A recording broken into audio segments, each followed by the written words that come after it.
Hi there, I'm First Alert Meteorologist Cruz Medina. This is First Alert Weather Plus, and today we're going to be talking about something that you might have seen and have paid attention to, but probably thought, no, I'm just seeing things, or oh, it's too early. And that's going to be the fact that the leaves are already changing colors across the mid-state. So why exactly is that? We're going to explore that today and talk about how the weather's been playing a role. After all, it has been a very hot and dry summer. I mean, we're still dealing with drought conditions in many parts of the mid-state, so those drought conditions are certainly playing a role. So let's start there. Let's start with this drought that we have in place. It has actually been expanding in many areas. I know we recently just got some rain over the weekend in some spots. Others were not as lucky, so let's explore that.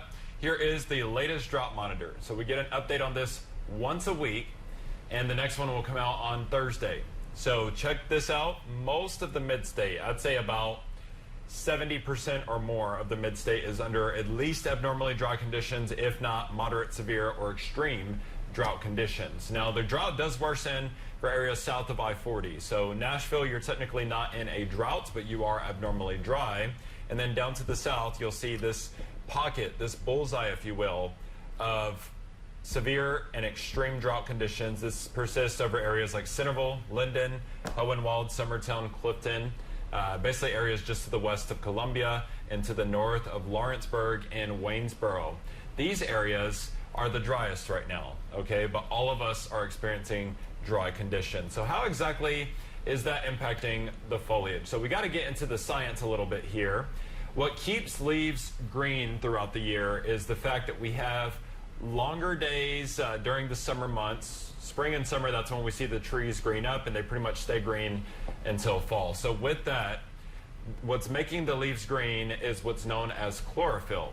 So that is a pigment inside of the leaves, and it's a direct byproduct of photosynthesis, which is how the sun's light rather is used by leaves and converted into energy in the form of sugars that the leaves and the tree can use for energy. So chlorophyll, once again, it's natural. It's giving that green color. It helps the plants to absorb the energy, and honestly is what keeps them green as we go throughout the spring and summer.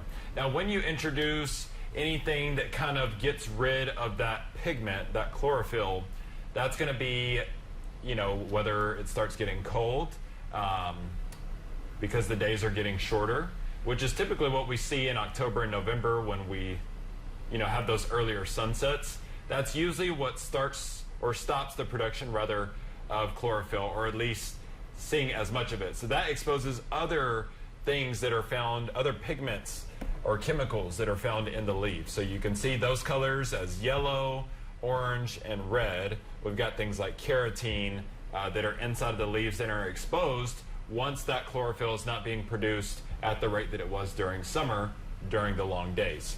So if you have dry conditions like we've had right now, drought conditions even, this is the impact that can have. So take a look at your screen. I'm going to take this full here, and you can read this yourself, but also on a dry year, leaves turn color earlier.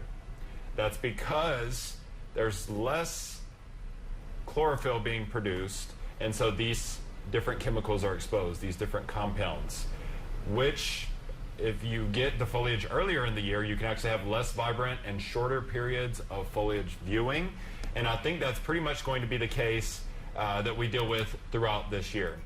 So a late spring or severe summer drought can also delay the onset of fall colors, but this year we're not talking about a delay, we're talking about an early onset. A warm period during fall can do the same thing, and it can also lower the intensity of the autumn colors, which I think we're also going to see. So even if it's bright right now, just think about when we have our normal peak, which would be late October, early November. Those colors are likely not going to be as bright like what you're seeing here in this video. So this is from last year. You have beautiful fall foliage out there, very vibrant, very colorful. This year I think it's going to be a bit different. So not that it won't be colorful, it's just not going to be as beautiful and vibrant as what we're used to seeing. Favorable summer weather typically would be a wet pattern leading into fall. That soil moisture really plays a role here in seeing those vibrant colors during the fall season. So with this year's drought, the leaves turn color earlier. They're going to also drop quicker than they would have in a wet year. This results in less spectacular and shorter periods of the fall foliage viewing.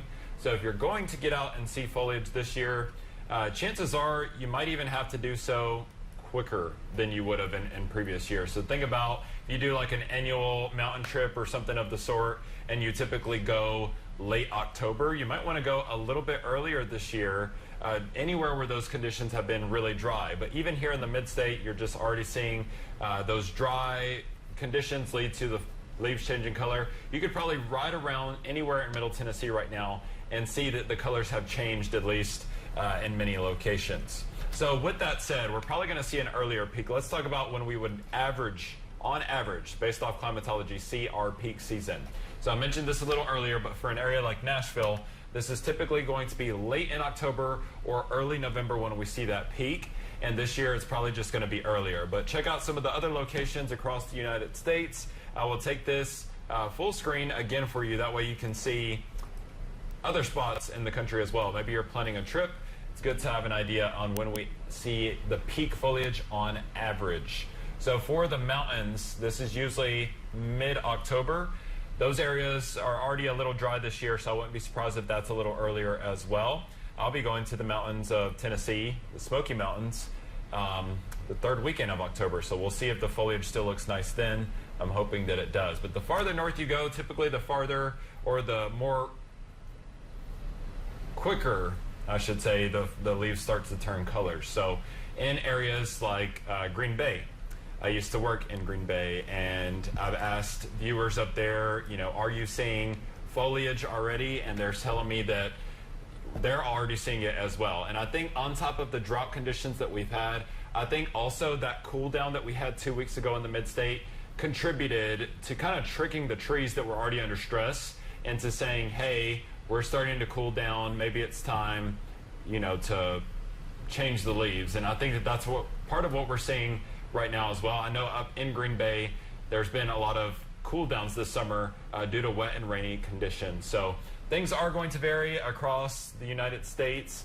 Obviously, areas that are drought stricken this year are going to probably see that change a little earlier. But this is just an update. I'll have more on this coming up in our 4 p.m. newscast today right here on WSMV4. Also, if you got the push from our app, you can also check out more information on our website. I've got an article written up there with more information for you regarding this fall foliage and, of course, the drought conditions. So that's going to do it for this edition of First Alert Weather Plus. As always, you can send me an email with topics that you'd like to hear more about. That's cruz.medina@wsmv.com. Anything weather, environmental, or science related is welcomed. Have a great day.